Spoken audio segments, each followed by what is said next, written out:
La récidive, en latin recidivus, qui retombe, qui revient, est selon le dictionnaire Larousse, l'action qui consiste à recommettre, dans des conditions précisées par la loi, une deuxième infraction après une première condamnation pénale pour des faits parfois de même nature. Les récidivistes, voilà également ce qui accable la société gabonaise.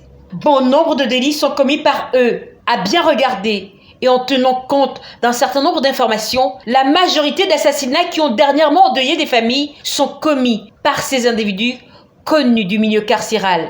C'est à croire que la prison, plus qu'un milieu de correction, est devenue une simple demeure où on va se cacher en attendant que le commun des mortels ne se souvienne plus des actes répréhensibles posés. Pendant que certains sont en prison, purgeant leur peine en attendant de replonger à nouveau, d'autres en liberté continuent leur basse besogne dans les quartiers où ils vont s'aimer la peur et la panique, narguant au passage leurs victimes, lesquelles victimes d'ailleurs ne se sentent plus en sécurité.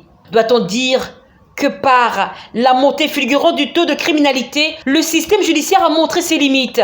Nul ne l'ignore, dans les commissariats et même les tribunaux, les bandits de grand chemin sont remis en liberté sous la pression des carnets d'adresses plutôt lourds et bien fournis des parents. Ou simplement, lorsque des agents friands de pots de vin ferment rapidement les yeux sur des dossiers qu'ils mettent volontairement dans les registres affaires classées, sourire aux lèvres et argent en poche.